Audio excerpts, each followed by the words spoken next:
नमस्कार, crime update में आपका स्वागत है। हम अपने इस प्रोग्राम के माध्यम से आपको अपराध से जुड़ी सनसनीखेज घटनाओं से रूबरू कराते रहते हैं। रिश्तों में अगर भटकाव आ जाए तो उनका बिखरना तय है। आज हम जो कहानी आपको दिखलाने जा रहे हैं वो भी पति पत्नी के रिश्ते में आई ऐसी ही तल्खी को दिखलाती है। दरअसल इनके बीच कड़वाहट इस हद तक बढ़ गई थी जिसमें एक व्यक्ति की जान चली गई। क्या था पूरा मामला और पुलिस ने कैसे किया इसका पर्दाफाश, आइए जानते हैं हमारी इस रिपोर्ट में।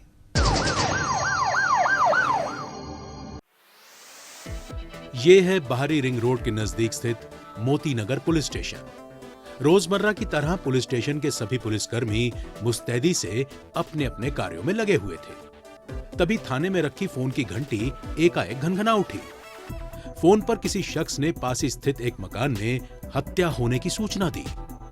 फोन पर मिली सूचना से पुलिसकर्मी तुरंत हरकत में आ गए और बिना कोई वक्त गंवाए ये सारी जानकारी थाना अध्यक्ष को सिलसिलेवार बतानी शुरू कर दी।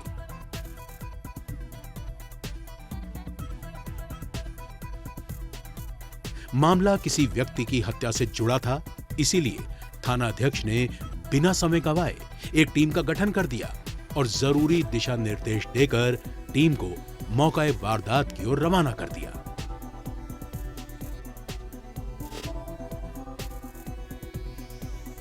आनन फानन में मौके वारदात पर पहुंची टीम ने वहां पहुंचकर जो दृश्य देखा वो काफी भयावह था।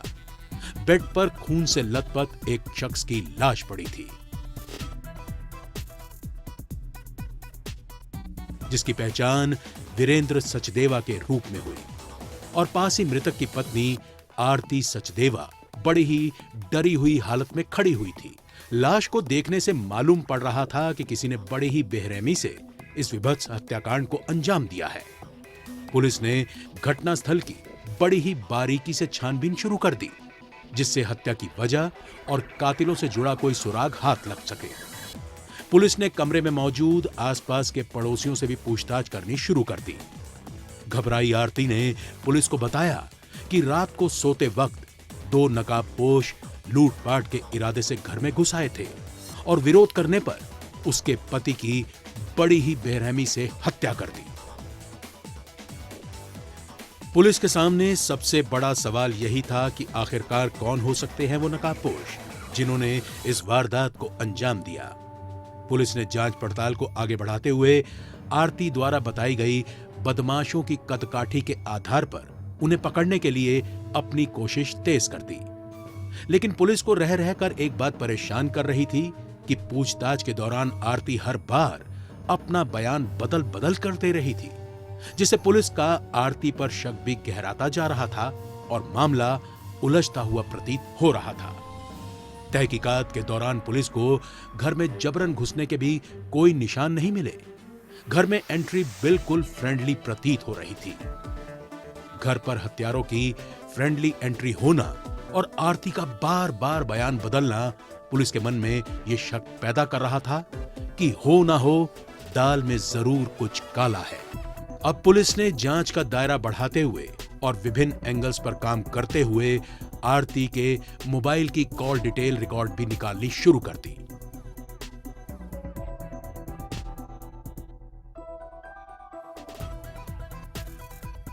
आरती की कॉल डिटेल का रिकॉर्ड खंगालने के बाद पुलिस के सामने कई चौंकाने वाले तथ्य आए। दरअसल वारदात वाली रात को भी आरती ने एक खास नंबर पर कई बार बात की थी। अब पुलिस ने उस खास नंबर का पता लगाना शुरू कर दिया कि आखिर ये नंबर है किसके नाम, जिससे कई बार आरती ने बात की थी। छानबीन में पता चला कि ये फोन नंबर पहाड़गंज में रहने वाले एक शख्स संत सरन नेहरा का है। पुलिस ने सोचा कि संत सरन तक पहुंचकर शायद इस हत्या की गुत्थी को सुलझाने में मदद मिल सकती है। इसी दौरान सर्वेलेंस के जरिए पुलिस को सूचना मिली कि संत सरन नेहरा रामकृष्ण मेट्रो स्टेशन के नजदीक आने वाला है। पुलिस उस तक पहुंचने का कोई भी मौका गंवाना नहीं चाहती थी, इसलिए फौरन एक टीम का गठन कर दिया गया और उसे रामकृष्ण मेट्रो स्टेशन के लिए रवाना कर दिया गया। मौके पर पहुंचकर पुलिस ने बिना कोई वक्त गवाए अपना जाल बिछा दिया और संत सरन के आने का इंतजार किया जाने लगा। काफी देर इंतजार करने के बाद पुलिस को दूर से एक व्यक्ति आता दिखाई दिया और ये पक्का हो जाने पर कि ये वही संत सरन है, पुलिस ने पास आते ही उसे भागने का कोई भी मौका दिए बिना धर दबोचा। पुलिस ने अब वीरेंद्र सचदेवा की हत्या के बारे में उससे पूछताछ शुरू कर दी। पहले तो उसने हत्या के किसी भी वारदात में अपना हाथ होने से इनकार किया और पुलिस को गुमराह करने की कोशिश करता रहा। लेकिन जब पुलिस ने उससे कड़ाई से पूछताछ की तो वो टूट गया और उसने हत्या में अपना हाथ होना कबूल कर लिया।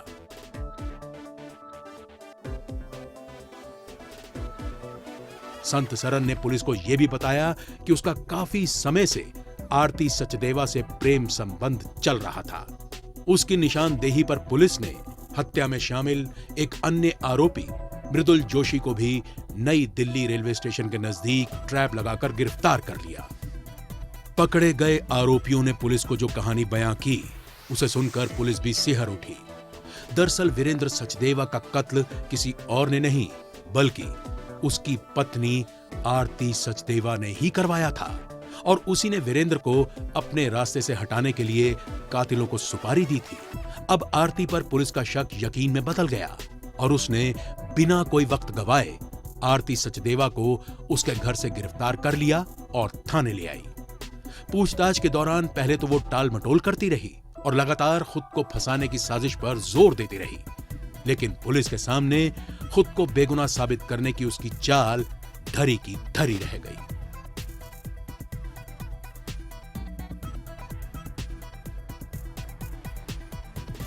पुलिस की पूछताछ के दौरान आरती इस हत्या की साजिश पर से परत दर परत राज खोलती चली गई और हत्या में शामिल अन्य 2 आरोपियों के रोल को भी साफ करती चली गई। आरती ने पुलिस को बताया कि दोनों ने प्रेम विवाह किया था और शादी के कुछ समय बाद उसके पति वीरेंद्र सचदेवा के साथ काफी मधुर संबंध रहे थे, लेकिन धीरे धीरे दोनों के रिश्तों में खटास आनी शुरू हो गई।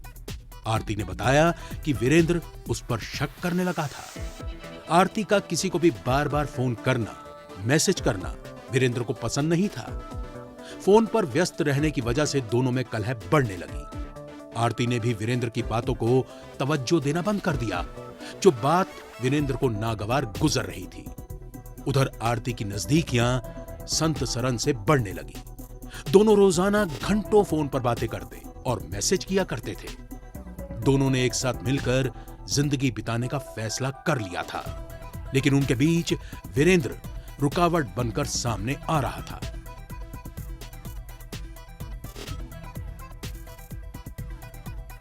एक साथ रहने के अपने मंसूबों को साकार करने के लिए उन्होंने एक ऐसा षड्यंत्र रच डाला जिसकी सपने में भी कल्पना नहीं की जा सकती थी।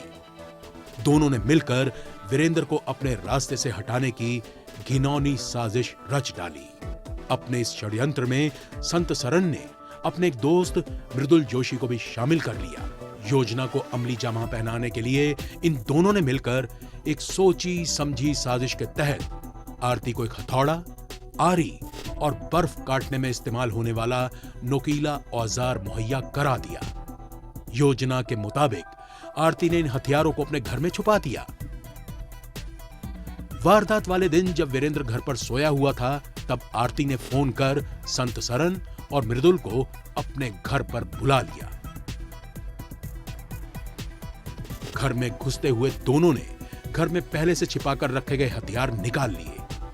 मौका देखकर मृदुल ने पहले तकिए से वीरेंद्र का मुंह दबा दिया, जिससे वीरेंद्र की चीखने चिल्लाने की आवाज घर से बाहर न जा सके। इसके बाद संत सरन ने हथौड़े से और आरती ने नोकीले हथियार से वीरेंद्र पर तब तक वार किए जब तक वीरेंद्र का दम नहीं निकल गया। हत्या को लूटपाट का रंग देने के लिए इन्होंने घर का सारा सामान इधर उधर बिखेर दिया। दोनों ने मिलकर आरती के हाथ पांव बांध दिए, जिससे हत्या का शक आरती पर ना जा सके। पकड़े गए तीनों आरोपियों ने रिश्तों को दागदार करने वाली इस घिनौनी वारदात को बहुत ही सोची समझी साजिश के तहत अंजाम दिया था, जिससे उन पर किसी प्रकार का शक ना जाए और वो साफ बच जाएं। लेकिन पुलिस की तेजी से की गई कार्रवाई और सूझबूझ के चलते इनके एक साथ रहने का सपना धरा का धरा रह गया और इन्हें सलाखों के पीछे पहुंचना पड़ा। और अब वक्त है पिछले दिनों सुर्खियों में रही कुछ खास खबरों पर एक नजर डालने का। लेकिन पहले देखते हैं दिल्ली पुलिस द्वारा जारी ये विशेष संदेश। ठहरिए, किसी भी लावारिस वस्तु या वाहन को हाथ न लगाएं। ये बम भी हो सकता है। यदि आप ऐसी किसी भी संदिग्ध गतिविधि को देखते हैं तो तुरंत 100 नंबर पर या नजदीकी पीसीआर या थाने में इसकी सूचना दें। आपकी जरा सी सावधानी किसी भी बड़े संभावित हादसे को रोकने में मददगार साबित हो सकती है। पुलिस की पैनी निगाहें देशद्रोहियों की गतिविधियों पे लगी हैं। आप भी पुलिस का सहयोग करें। याद रखिए, किसी भी लावारिस वस्तु को न छुएं। अपना मकान किसी अनजान व्यक्ति को किराए पर न दें। अपनी कार, स्कूटर या मोटरसाइकिल बेचने से पहले खरीदार की पहचान कर लें। मेलों और त्योहारों के दौरान अपने बच्चों का ध्यान रखें और भीड़ वाली जगहों पर जाने से बचें। अपने बच्चों को किसी भी लावारिस वस्तु को न छूने दें और औरों को भी इसके प्रति जागरूक करें। ध्यान रखें, किसी भी संदिग्ध व्यक्ति, वस्तु या वाहन को देखते ही फौरन 100 नंबर पर फोन करें या नजदीकी पीसीआर वैन या पुलिस स्टेशन पर इसकी जानकारी दें। या 1090 पर सूचित कर हमारी आंख और कान बने। आपकी पहचान को गुप्त रखा जाएगा। सावधान रहें, चौकस रहें, सुरक्षित रहें।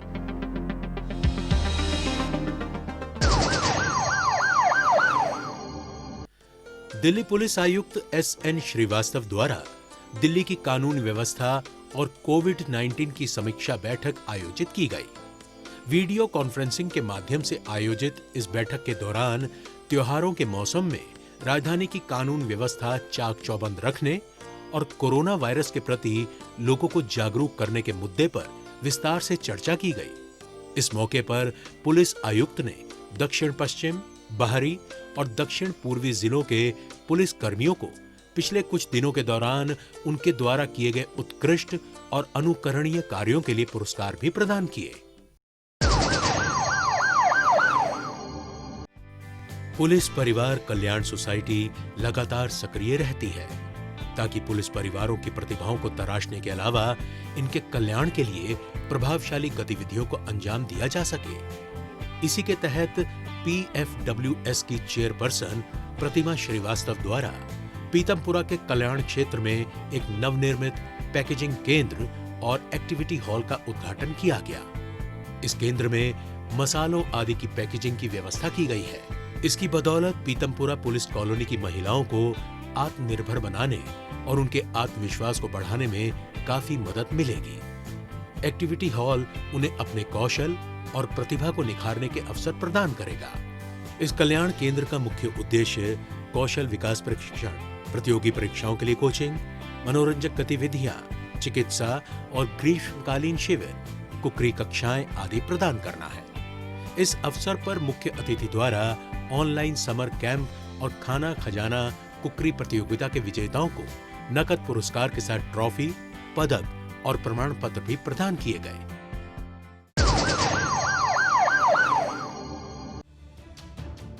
द्वारका जिला पुलिस ने आर्म्स एक्ट के तहत एक आरोपी राजा को गिरफ्तार किया है। रोको टोको स्कीम के तहत पुलिस चाणक्यपुरी इलाके के 40 फुटा रोड पर पेट्रोलिंग कर रही थी। पुलिस की मौजूदगी को देखकर एक व्यक्ति बड़ी तेजी से रास्ता बदलकर भागने लगा। चौकस पुलिस ने उसे चंद कदम की दूरी पर ही पकड़ लिया। पुलिस की पूछताछ में उसने नाम अपना राजा बताया, लेकिन भागने का कारण बताने में वो असमर्थ रहा। शक होने पर पुलिस ने जब उसकी तलाशी ली तो इसके कब्जे से पिस्टल सहित एक जिंदा कारतूस बरामद हुआ। इस आधार पर पुलिस ने राजा को गिरफ्तार कर लिया।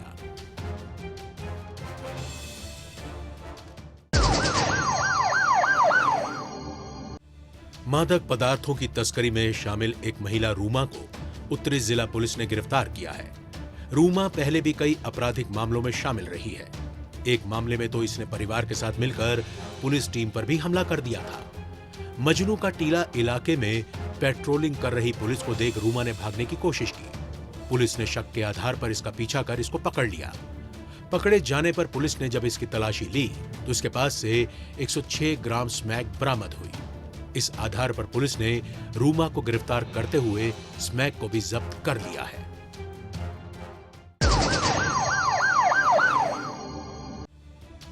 दक्षिण पूर्वी जिला पुलिस ने चोरी, डकैती और छीना झपटी के लिए कुख्यात आरोपी अरमान को गिरफ्तार किया है। अरमान नशे की जरूरतों को पूरा करने के लिए स्नैचिंग और चोरी की वारदातों को अंजाम देता था। पुलिस नोएडा मोड़ पर पिकेट लगाकर वाहनों की चेकिंग कर रही थी। उसी समय अरमान भी बाइक पर सवार होकर वहां से निकल रहा था। पुलिस द्वारा चेकिंग के लिए इसे रोकने पर इसने बाइक तेज कर फरार होने की कोशिश की, लेकिन पुलिस ने अरमान का पीछा कर इसे पकड़ लिया। छानबीन करने पर अरमान से मिली बाइक चोरी की निकली। साथ ही इसकी तलाशी लेने पर एक लोडेड पिस्टल और चोरी के 2 मोबाइल फोन भी मिले। पुलिस ने इस सामान को जब्त करते हुए अरमान को गिरफ्तार कर लिया।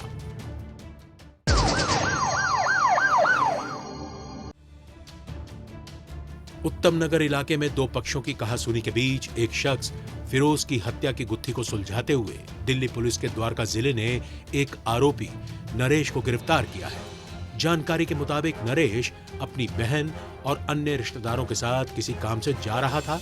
तभी उसकी वहां से गुजर रहे फिरोज और उसके दोस्त राहुल से किसी बात को लेकर कहासुनी हो गई। बात इतनी बढ़ गई कि गुस्से में आकर नरेश ने बंदूक निकाल ली और फिरोज पर ताबड़तोड़ गोलियां चला दी। गोली लगने से घायल फिरोज ने अस्पताल में इलाज के दौरान दम तोड़ दिया।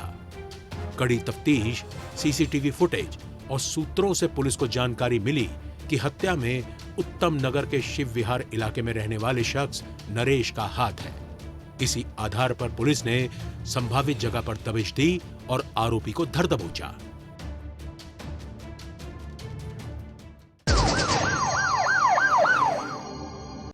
उत्तरी जिला पुलिस ने लूटपाट की वारदातों को अंजाम देने में माहिर एक आरोपी तौफीक को गिरफ्तार किया है। तौफीक लूटपाट करने के लिए विशेष तौर पर उत्तरी पूर्वी जिले से उत्तरी जिले के क्षेत्र में आता था। ऐसे ही एक रोज जब तौफीक डैमेज नंबर प्लेट की स्कूटी पर सवार होकर युधिष्ठिर सेतु से गुजर रहा था, तभी सिविल ड्रेस में पेट्रोलिंग कर रही पुलिस की नजर उस पर पड़ी। शक की बिना पर पुलिस ने इसे रुकने का इशारा किया तो ये जिग-जैग ड्राइविंग करते हुए स्कूटी को और तेजी से भगाने लगा, लेकिन पुलिस ने पीछा कर इसे पकड़ लिया। छानबीन करने पर तौफीक के पास से मिली स्कूटी और 2 मोबाइल फोन चोरी के निकले। इसी आधार पर पुलिस ने स्कूटी और मोबाइल फोन को जब्त करते हुए तौफीक को गिरफ्तार कर लिया।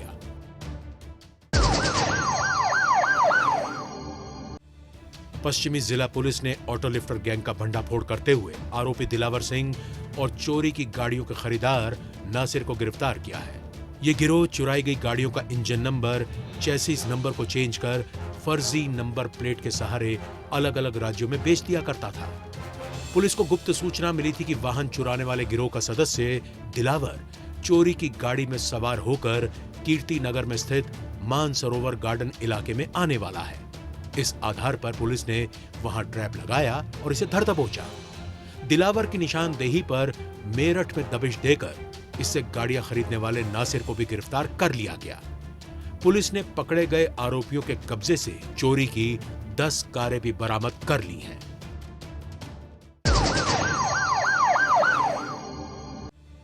द्वारका जिला पुलिस ने एक ऑटो लिफ्टर विपुल ठाकुर को गिरफ्तार किया है। जल्द पैसा कमाकर ऐशो आराम की जिंदगी जीने की चाहत में विपुल ऑटो लिफ्टिंग की वारदातों को अंजाम दिया करता था। किसी अन्य वारदात की फिराक में ढिचांग एनक्लेव क्षेत्र में घूम रहे विपुल को पुलिस ने रोको टोको स्कीम के तहत उस वक्त रोक लिया जब यह बिना नंबर प्लेट की बाइक से यहां आया हुआ था। जिप नेट के जरिए जांच पड़ताल करने पर पुलिस ने पाया कि बाइक नांगलोई इलाके से चुराई गई है, जिसकी एफआईआर पुलिस स्टेशन नांगलोई में दर्ज है। विपुल को गिरफ्तार करते हुए पुलिस ने बाइक को भी जब्त कर लिया है।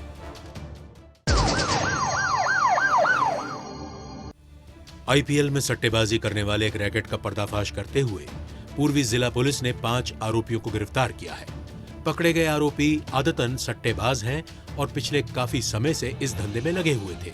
जिला पुलिस के स्पेशल स्टाफ की टीम को गुप्त सूचना मिली थी कि सनराइजर हैदराबाद और चेन्नई सुपर किंग के बीच हो रहे आईपीएल मैच पर रमेश पार्क में सट्टा खेला जा रहा है। इसी आधार पर पुलिस ने संभावित जगह पर जाल बिछाया और इन्हें धर दबोचा। पुलिस ने पकड़े गए आरोपियों के कब्जे से 25,55,000 रुपए नकद, सट्टेबाजी में इस्तेमाल 12 मोबाइल फोन और 2 लैपटॉप भी जब्त कर लिए हैं।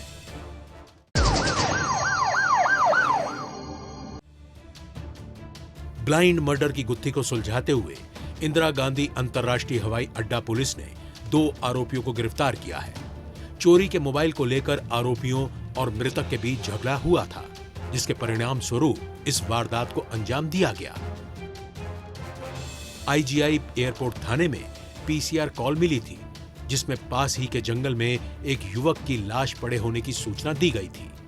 इसी आधार पर मौके पर फौरन एक पुलिस टीम पहुंच गई, जहां एक मृतक का शव पड़ा हुआ था। पुलिस ने हत्या का मामला दर्ज किया और तहकीकात शुरू कर दी। जांच पड़ताल की इसी प्रक्रिया के दौरान पुलिस ने इस वारदात के चश्मदीद गवाह को ढूंढ निकाला, जिसकी निशानदेही पर पुलिस ने दोनों आरोपियों को धर दबोचा।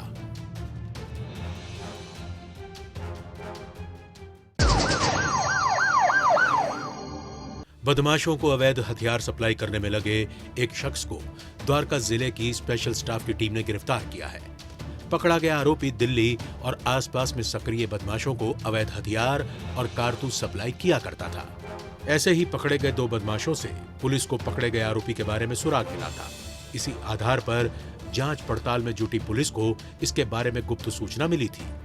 इसके बाद पुलिस ने इसके ठिकाने पर छापा मारा और इसे धर दबोचा। पुलिस ने आरोपी के कब्जे से एक पिस्टल व 2 जिंदा कारतूस बरामद करते हुए अवैध हथियार सप्लाई करने के कई अन्य मामले भी सुलझा लिए हैं। अपराधियों को पकड़ने में जनता भी अपना सहयोग दे सकती है। अगर आप भी किसी अपराधी या अपराध से संबंधित कोई जानकारी रखते हैं तो फौरन ये जानकारी पुलिस को दें। आपकी पहचान को गुप्त रखा जाएगा।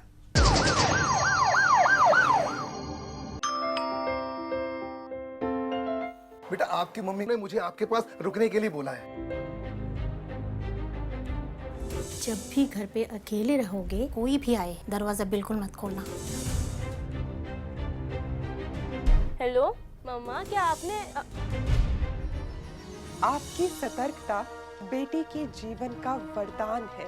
खुद संभलें और अपनों को संभालें। 21 अक्टूबर का दिन देश भर में शहीदी दिवस के रूप में मनाया जाता है। इस दिन फर्ज के लिए अपनी जान न्यौछावर करने वाले पुलिस के जवानों को याद किया जाता है। दिल्ली पुलिस ने भी इस अवसर पर एक विशेष कार्यक्रम का आयोजन कर शहीद जवानों को श्रद्धा सुमन अर्पित किए। एक रिपोर्ट। फर्ज की खातिर पुलिस के जवान अपनी जान की कुर्बानी देने में भी नहीं हिचकिचाते हैं। अपने घर परिवार की परवाह किए बिना राजधानी वासियों की सेवा और सुरक्षा के मकसद को पूरा करते हुए ये जवान अपने प्राण न्यौछावर कर देते हैं।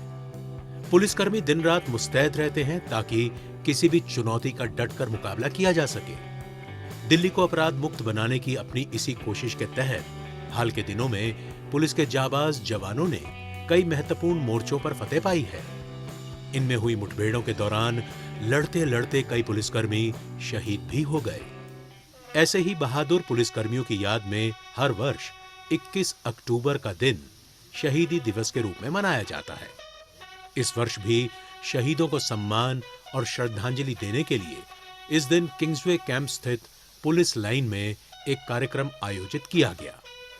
शहीदी दिवस पर आयोजित इस कार्यक्रम में पुलिस आयुक्त SN श्रीवास्तव, भूतपूर्व पुलिस आयुक्तों और अन्य आला अधिकारियों ने शहीदों को याद कर उन्हें श्रद्धा सुमन अर्पित किए।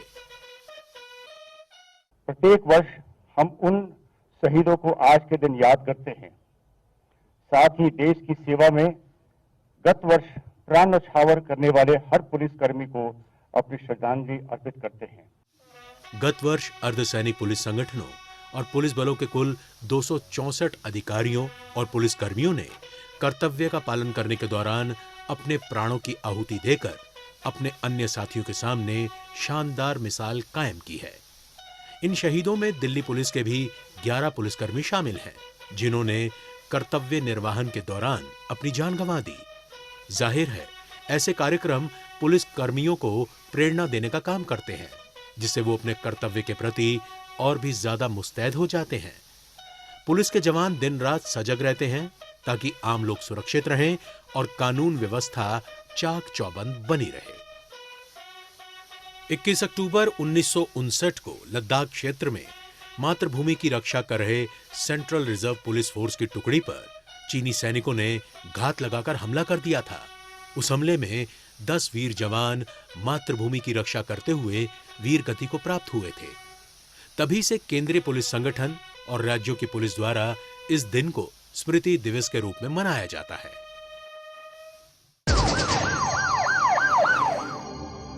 आज के इस कार्यक्रम में बस इतना ही। अगले हफ्ते कुछ ताजा तरीन खबरों के साथ फिर होगी मुलाकात। तब तक के लिए दीजिए इजाजत। नमस्कार।